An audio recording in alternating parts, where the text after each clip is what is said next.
Nós vamos então continuar nossa sequência de mensagens. Esse mês nós estamos falando sobre esse tema: Jesus transforma. E nós estamos vendo várias histórias de pessoas e de situações que foram transformadas pelo poder do Espírito Santo de Deus. Na primeira semana nós tivemos aí a mulher de Samaria, lá em João, no capítulo 4, onde o pastor Fabrício nos apresentou de maneira esplêndida aqui a transformação que teve com aquela mulher e como Deus mudou a realidade e a vida dela diante de todas aquelas circunstâncias. Na semana passada nós tivemos um culto especial e uma celebração especial para as crianças, e alguns acharam que a mensagem ia ser só para as crianças, mas Deus ministrou de maneira extraordinária ao coração de muitos adultos, falando sobre o ladrão da alegria e aonde deve estar a nossa verdadeira alegria, tá certo? Então, se você não assistiu ou perdeu,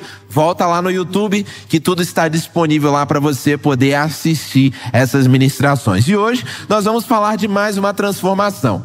Jesus transforma do pescador medroso ao líder corajoso. É sobre isso que nós vamos conversar e vamos analisar a vida de Pedro. Então, eu quero convidar você a abrir a sua Bíblia em Mateus capítulo 16. Nós vamos ler do verso 13 ao verso 19. E eu quero desafiar você a deixar a sua Bíblia aberta, tá bom? Pegar as suas anotações, porque nós vamos passear em vários textos bíblicos hoje e você vai precisar acompanhar. Eu quero que você confira os textos, eu quero que você verifique tudo aquilo que nós estamos falando, tudo aquilo que nós estamos citando, para que de fato você esteja como os bereanos, né? Não apenas confiando naquilo que é falado, mas de fato conferindo se estão nas Sagradas Escrituras. E é interessante, antes da gente ler o texto, a gente ver um exemplo claro de como Jesus ele pode transformar a vida das pessoas. Pedro, ele era um simples pescador. Ele não tinha muitas habilidades além daquelas que ele desenvolvia na pesca. Pedro tinha uma personalidade impulsiva. Ele às vezes falava as coisas talvez sem pensar direito, né? Colocava logo as situações. E em muitos momentos a gente vê que Pedro tinha medo, tinha muitos medos, que Pedro também tinha muitas falhas e muitas limitações. Mas nós vamos ver que Pedro, a sua história de vida e no decorrer da sua jornada, ele foi moldado e transformado durante essa caminhada. Jesus veio transformando a vida dele ali no tempo em que esteve com Pedro, que esteve ali lado a lado com ele. E mais tarde o Espírito Santo também foi lapidando e moldando algumas coisas na vida de Pedro. E a gente vai aprender um pouquinho olhando para a história desse homem, que talvez seja muito parecido comigo e com você nessa noite. Então o primeiro ponto que eu quero refletir com você nessa noite é de que Jesus, ele transforma a nossa identidade. Vamos lá ao texto que eu pedi para você abrir aí, Mateus capítulo 16, do versos 13 ao verso 19. Vai dizer assim: quando Jesus chegou à região de Cesareia de Filipe, perguntou aos seus discípulos: quem as pessoas dizem que o Filho do Homem é? E eles responderam: alguns dizem que o Senhor é João Batista, outros que é Elias, e outros ainda que é Jeremias ou um dos profetas. E vocês, perguntou ele, quem vocês dizem que eu sou?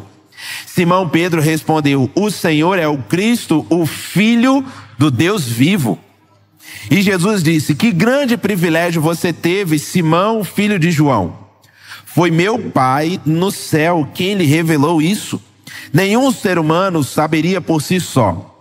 Agora eu lhe digo que você é Pedro, e sobre essa pedra edificarei a minha igreja, e as forças da morte não a conquistarão.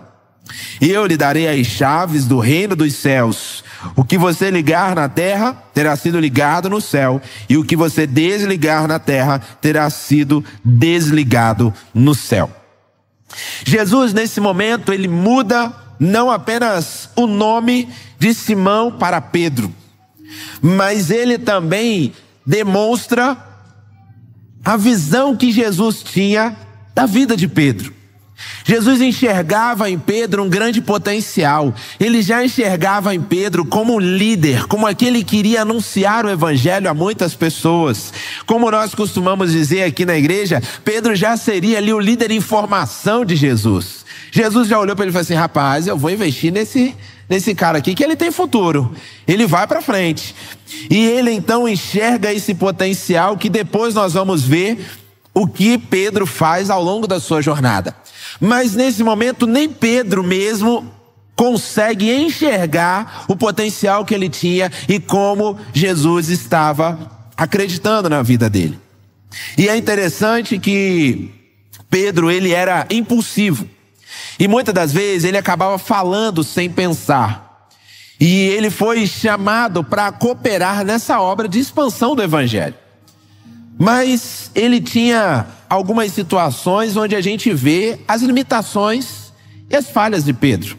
Por exemplo, nesse mesmo capítulo que você está, quando você vai um pouquinho mais para frente, olha o que está lá no verso 22 e no verso 23. No mesmo capítulo 16, verso 22 e 23, o que acontece? Verso 22, Pedro o chamou de lado e começou a repreendê-lo por dizer tais coisas. Quem que ele estava repreendendo? A Jesus, tá certo? E ele fala: jamais, Senhor, disse ele, isso nunca lhe acontecerá. Jesus lhe voltou para Pedro e disse: afasta-se de mim, Satanás. Você é uma pedra de tropeço para mim. Considera as coisas apenas ao ponto de vista humano e não na perspectiva de Deus. Nesse momento a gente vê Pedro aqui um pouco contraditório. Em versículos anteriores ele tinha acabado de dizer que aquele era Jesus, o Filho do Deus vivo, né? O Messias enviado para salvar toda a humanidade. E aí quando Jesus começa a falar que ele iria ser entregue ao madeiro, que ele ia morrer e ele iria ressuscitar ao terceiro dia, que a morte ia chegar, aí Pedro fala assim: não, Jesus, chega aqui no cantinho, deixa eu falar com você um negócio. Acho que o senhor está enganado, hein? Deixa eu dizer, esse negócio aí não é assim não. Você não pode ficar falando essas coisas, entendeu? Ele tenta impedir a obra redentora de Jesus, porque Jesus precisava morrer na cruz. E por isso então Jesus chama ele de Satanás e fala assim: aparta-te de mim, porque ele estava de alguma forma tentando impedir a redenção dos pecados de toda a humanidade. Então a gente vê que nesse momento Pedro ainda estava tendo a sua identidade sendo moldada, ainda não estavam as coisas muito claras na sua cabeça, às vezes ainda estava meio confuso, porque ele acabou de falar: não, esse é Jesus, o Filho do Deus vivo. E aí ele fala assim: não, Jesus, acho que o senhor não vai morrer não, entendeu? O senhor está confundindo as coisas. Ele estava sendo lapidado nesse processo. Uma outra coisa que a gente vai ver também é lá em Marcos, capítulo 9, versos 5 e 6. Abre aí a sua Bíblia. Passa um pouquinho para frente, vai lá, meu irmão, exercita agora aí, ó, Marcos capítulo 9, pouquinho para frente só, versos 5 e verso 6. Pedro exclamou: Rabi, é maravilhoso estarmos aqui. Vamos fazer 3 tendas, uma será sua, uma será para Moisés e a outra será para Elias. Verso 6, disse isso porque não sabia o que mais falar, pois estavam todos apavorados. E então Jesus desaparece. Aqui Jesus já tinha sido crucificado, já tinha ressuscitado, e aqui a gente vê Pedro ainda desprovido de conhecimento, porque ele compara Jesus com Moisés e com Elias. Diante dessa situação, fala assim: não, Jesus, vamos fazer o seguinte, nós vamos fazer 3 tendas, uma para cada um. E ele coloca Jesus no mesmo nível de Moisés e Elias. E Jesus mostra para ele, fala assim: rapaz, não é isso, você não está entendendo ainda quem sou eu. Você não está entendendo quem está aqui falando contigo? Porque Pedro ainda estava num processo de transformação da sua identidade. Pedro, ele também, em todo momento, ele começando a compreender quem era Jesus e o seu papel, ele começa a apontar para todas as pessoas quem era de fato Jesus Cristo. E tem um momento na história, depois você pode ler lá em Atos 10, 25 e 26, ele acaba de anunciar uma mensagem para Cornélio, e Cornélio então vem até Pedro e se joga aos seus pés e começa a adorá-lo. E aí Pedro fala assim: ei, presta atenção, Cornélio, levanta daí, rapaz. O único que deve ser adorado é o Senhor Jesus, porque eu sou um homem igual a você. Ali a gente começa a ver Pedro já compreendendo a sua identidade como discípulo de Jesus, que ele deveria apontar para Cristo e não trazer a glória para si mesmo. Então em nenhum momento ele reconhece ou ele aceita algum tipo de veneração, algum tipo de adoração, mas ele em todos os momentos, ele aponta para Jesus Cristo, ele aponta para Deus. Quando nós temos a nossa vida transformada, nós temos a nossa identidade transformada. Jesus, ele não vê apenas como nós somos neste exato momento, mas ele também vê aonde nós podemos chegar e o que nós podemos nos tornar. Ele transforma a nossa identidade e ele nos chama para um propósito muito maior nas nossas vidas. Quando nós compreendemos quem nós somos em Cristo Jesus, quando nós então compreendemos o nosso papel e o papel do Senhor Jesus, nós conseguimos entender a nossa identidade, quem nós somos e o porquê nós somos criados. A gente vai falar um pouquinho disso mais lá na frente. Mas se você quer compreender a sua identidade, se você quer se encontrar, você precisa ser transformado pelo Senhor Jesus. O segundo ponto que eu quero pensar e refletir com você é de que Jesus, ele transforma o nosso medo em coragem.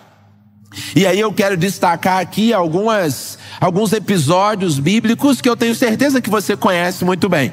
O primeiro, ele está lá registrado em Mateus capítulo 14, versos de 28 a 31. O que aconteceu com Pedro ali? Qual a cena que ele teve medo e coragem quase que juntos? Quando ele andou sobre as águas, tá certo? Lá nesse texto de Mateus, você vai ver que eles estavam ali, os discípulos dentro do barco, no meio da tempestade, vento para lá e vento para cá, e Jesus vem andando sobre as águas para acalmar a tempestade, e eles então olham, no momento eles se apavoram, Jesus então se identifica, acalma as coisas, e aí ele fala: Pedro, vem, coloca os seus pés sobre as águas. E ali Pedro demonstra a sua fé em Cristo Jesus. Ele demonstra que ele acreditava no Senhor Jesus, porque ele de fato coloca os pés sobre as águas e começa a andar sobre as águas ao encontro de Jesus. Mas no minuto seguinte, o vento começa a bater e Pedro começa a duvidar. E aí ele começa a afundar, ele começa a duvidar do poder de Deus, ele começa a duvidar, o seu coração começa a ter medo, e ele então começa a afundar na água. E ali Jesus então o segura e depois leva ele de volta para o barco. A gente consegue ver que ao mesmo momento em que ele demonstrou a sua fé, mas o medo o fez vacilar. Ele não era um homem com poderes sobrenaturais, ele não era um homem que tinha uma capacidade extraordinária, ele era um homem comum como eu e você. O que fez ele andar sobre as águas foi a sua fé em Jesus Cristo. E o que fez vacilar e afundar foi o seu medo. E no minuto seguinte, a falta de confiança no próprio Senhor Jesus. E às vezes na caminhada da vida nós também passamos por isso. Nós confiamos em Deus, nós cremos no Senhor Jesus, mas às vezes o medo é maior e ele toma conta do nosso coração. Um outro episódio que a gente vai ver é lá em Lucas, capítulo 22, versos de 54 a 62. Depois você pode ler lá com calma. Os homens então começam a se reunir, fazem uma fogueira e eles estão ali se preparando e tentando identificar quem eram aqueles que seguiam a Jesus para que também fossem punidos. E aí o ambiente é meio sombrio. Quando a fogueira pega fogo e alguém começa a enxergar melhor, olha pro rosto de Pedro assim iluminado na fogueira e fala assim: opa, aquele ali é um deles, hein? Aquele ali andava com Jesus. Primeiro uma mulher fala e Pedro fala assim: não, a senhora está enganada, não é comigo não, é outra pessoa. Aí vem uma outra pessoa e fala assim: não, esse daí é um daqueles que andava com ele. E aí várias pessoas tentam ali falar e provar que ele era, e ele em todo momento, ele então nega, dizendo que era aquele que seguia a Jesus. E logo depois, o galo canta, e então Jesus se apresenta e fala aquelas palavras que a gente conhece muito bem acerca de Pedro. E ele teve ali oportunidades de reconhecer que seguia a Jesus, e ele nega a Jesus por 3 vezes diante daquela situação. Sabe por quê? Por medo. O medo tomou o coração de Pedro naquele momento, e ele tinha medo de ser morto, ele tinha medo de sofrer as punições, as consequências, e por isso ele se omite diante dessas circunstâncias. No entanto, Jesus, ele restaurou a vida de Pedro. Vamos lá comigo em João, no capítulo 21. Vai um pouquinho mais para frente, porque esse nós vamos ler João capítulo 21, versos de 15 a 19. Depois da refeição, Jesus perguntou a Simão Pedro: Simão, filho de João, você me ama mais do que estes? Sim, Senhor, respondeu Pedro. O Senhor sabe que eu amo. Então, alimente os meus cordeiros, disse Jesus. Jesus repetiu a pergunta: Simão, filho de João, você me ama? Sim, Senhor, disse Pedro. O Senhor sabe que eu o amo.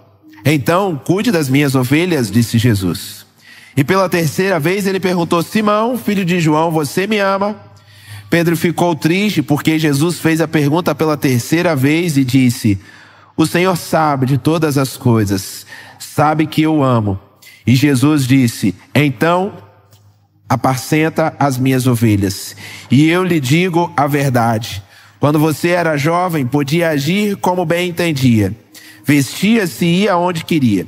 Mas quando for velho, estenderá as mãos, e os outros o vestirão e o levarão aonde você não quer ir. E o verso 19, Jesus disse isso para informá-lo com que tipo de morte ele iria glorificar a Deus. Então Jesus disse: siga-me. Nesse momento, o que Jesus está falando aqui para Pedro é exatamente de que Pedro iria dedicar a sua vida para glorificar e exaltar o nome do Senhor Jesus. Que quando ele era mais jovem, ele decidia as coisas da sua própria cabeça, ele fazia as coisas que ele queria, mas que de um determinado momento para frente, ele iria fazer aquilo que Deus queria que ele fizesse, seguindo as orientações daquilo que Deus queria que ele fizesse, e ele iria ser extremamente usado nas mãos do Senhor Jesus. E é muito interessante que a gente vai ver que Pedro antes era medroso, e agora ele levantou-se como um homem de coragem. E diante lá do Pentecostes, ele vai corajosamente pregar a primeira mensagem depois da vinda do Espírito Santo. Lá em Atos, no capítulo 2, do 14 ao 41, depois você pode ler com calma. Tem aquele momento do Pentecostes, onde o Espírito Santo desce, e ali as pessoas começam a ouvir sobre a palavra de Deus, e ali Pedro é o primeiro homem a pregar sobre Jesus Cristo. Ele começa a pregar sobre arrependimento, sobre confissão de pecados, que as pessoas deveriam entregar a sua vida a Jesus. E era uma multidão, meus irmãos, muito grande, porque o texto vai dizer que no final dessa primeira proclamação do Evangelho, aproximadamente 3.000 pessoas entregaram a vida a Jesus. Então, se 3.000 pessoas entregaram a vida a Jesus, e normalmente ali você tinha os homens sendo contados nesse contexto, se tivesse com as suas esposas já dobra, se tivesse filho vai triplicar ou quadruplicar. Então eram muitas pessoas. E você consegue compreender como que o medo foi transformado em coragem, porque aquele mesmo homem que negou a Jesus 3 vezes lá diante das pessoas, aquele mesmo homem que, mesmo estando frente a frente com Jesus e andando sobre as águas, teve medo e começou a afundar, é esse mesmo homem que agora ele não tem vergonha de aparecer no meio de uma multidão e anunciar que ele é um discípulo de Jesus e que as pessoas precisavam se arrepender, que as pessoas precisavam confiar em Jesus. entregar a sua vida a Jesus. Ele não tem medo de demonstrar a sua fé e aquilo que ele acredita. Jesus, ele transforma o nosso medo em coragem. As nossas fraquezas, os nossos medos podem ser transformados em força. Mesmo quando nós falhamos, mesmo quando nós erramos, ele nos restaura e nos capacita para sermos ousados em sua missão de proclamar a redenção em Cristo Jesus. Então a primeira coisa, Jesus, ele transforma a nossa identidade. Nós somos uma nova criatura em Cristo Jesus, e isso é nítido para todas as pessoas que estão com a gente. Segundo lugar, ele transforma o nosso medo em coragem. E em terceiro lugar, Jesus, ele transforma a nossa missão. Ele nos dá um sentido para a nossa vida. Hoje talvez essa seja uma das maiores questões, uma das maiores dos maiores questionamentos da humanidade, que é a sua razão de existência, o seu propósito de vida. Para que eu existo? Para que eu estou nessa terra? E nós vamos olhar para a vida deste homem e entender que antes dele conhecer a Jesus, Pedro, ele era um simples pescador. Ele estava ali para desenvolver aquela atividade profissional, levar o sustento para sua casa, para sua família. Alguém com uma vida comum.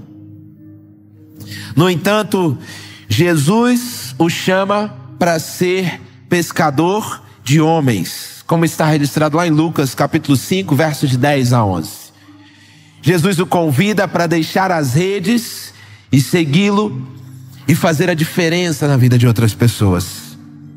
Depois da ressurreição de Cristo e da vinda do Espírito Santo, Pedro então ele se tornou um principal líder da igreja primitiva, pregando com ousadia e vendo milhares de vidas sendo transformadas pelo poder do Espírito Santo.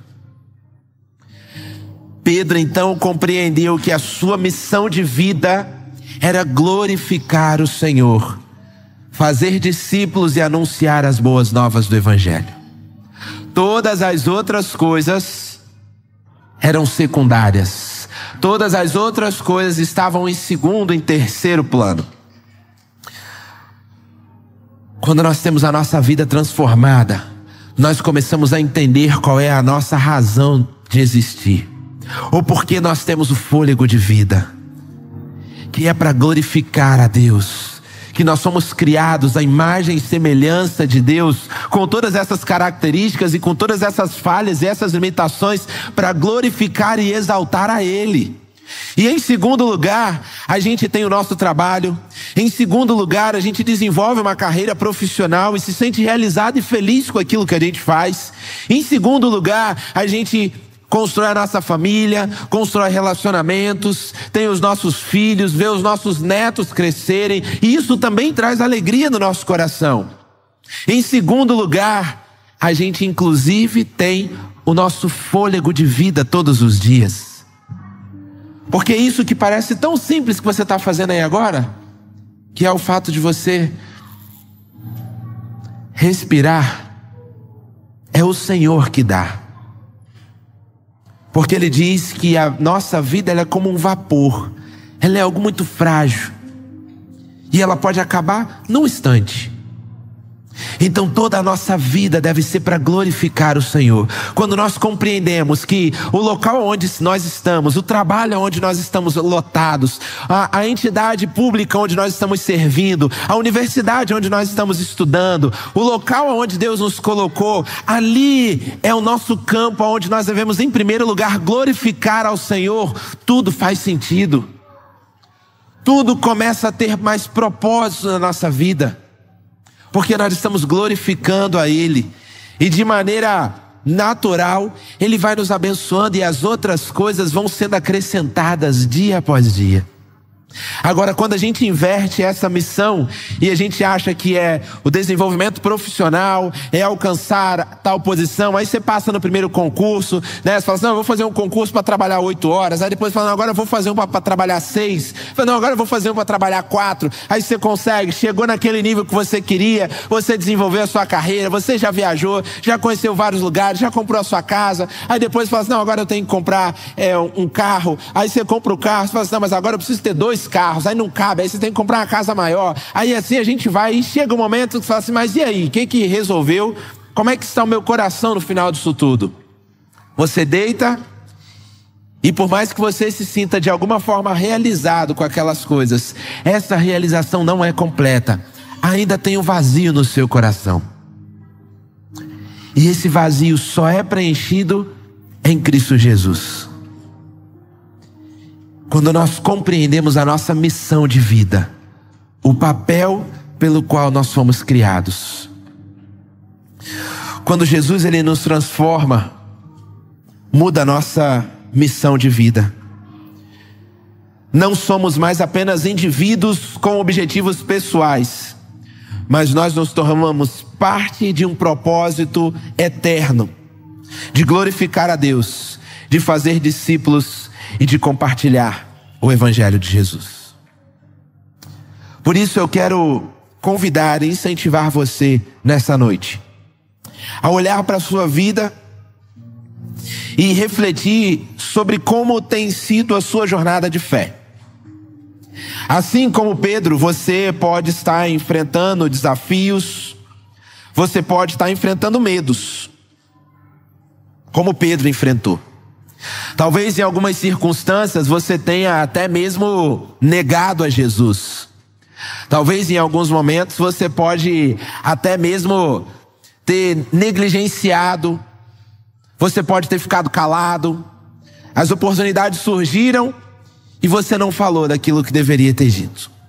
Talvez as circunstâncias da sua vida tenham sido tão desafiadoras que o medo é maior.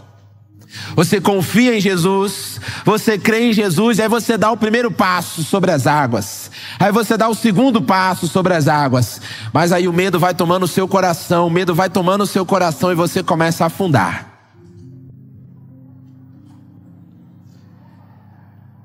Os nossos medos e as nossas falhas, elas vão existir. A nossa visão ela é limitada, mas o Senhor Jesus, Ele é especialista em transformar pessoas comuns em líderes extraordinários para o seu reino e para a sua glória. Talvez você não consiga enxergar tudo aquilo que Deus quer fazer através da sua vida. Talvez você se ache muito pequeno. Talvez você se ache muito limitado. Talvez você ache que você não tem capacidade para fazer algumas coisas. Porque talvez você é tímido, você tem dificuldade para falar. Porque às vezes você, com uma cultura muito presente aqui onde nós moramos, o fato de oferecer ajuda vai trazer incômodo para alguém. E por isso a gente prefere ser um pouco mais passivo. E mesmo sabendo que alguém está passando por uma necessidade e que eu posso ajudar de maneira direta, de maneira física, com alguma atitude, às vezes a gente fala assim, não, eu vou orar para Deus enviar alguém. Deus já mandou você. Deus está tocando no seu coração para que você seja esse instrumento de transformação na vida dessa pessoa. Deus é especialista em transformar pessoas comuns em líderes extraordinários. Mas lembre-se que são líderes extraordinários para o seu reino e para a sua glória. Eu quero te fazer um convite para que durante essa próxima canção que nós vamos entoar, você faça dela a sua oração. Que você possa refletir sobre a sua jornada de vida. Que você possa entregar diante do altar do Senhor todos os medos e todas as limitações que você tem, as angústias e as aflições que você tem. Talvez ninguém aqui saiba, mas esse é o momento de você abrir o seu coração diante do Senhor e falar do que aflige o seu coração, o que traz medo no seu coração. Deus pode transformar o medo em coragem. Deus pode transformar as suas falhas e as nossas fraquezas em forças para honrar e glorificar o nome do Senhor Jesus. Não estou prometendo que você vai ser perfeito daqui para frente, porque isso é simplesmente impossível.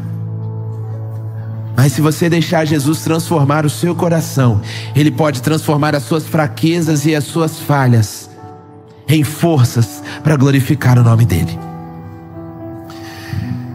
Deus quer usar a sua vida. Você é um missionário que Deus tem colocado aonde você está. Você quer ver transformação na sua família. Você quer ver transformação na sua vizinhança. Você quer ver transformação no seu trabalho. Não adianta você orar falando assim: Deus, manda alguém aqui para falar de Jesus para esse povo. Manda, Deus, alguém para falar aqui. Meu irmão, deixa eu te dizer, Deus já mandou. É você que está lá. E Ele quer usar a sua vida com todas as limitações que você tem, porque o principal já está com você, que é o Espírito Santo de Deus. Se você o reconhece como Senhor e Salvador da sua vida, o Espírito Santo está com você. Está em você, no seu coração, e Ele vai transformar a sua vida.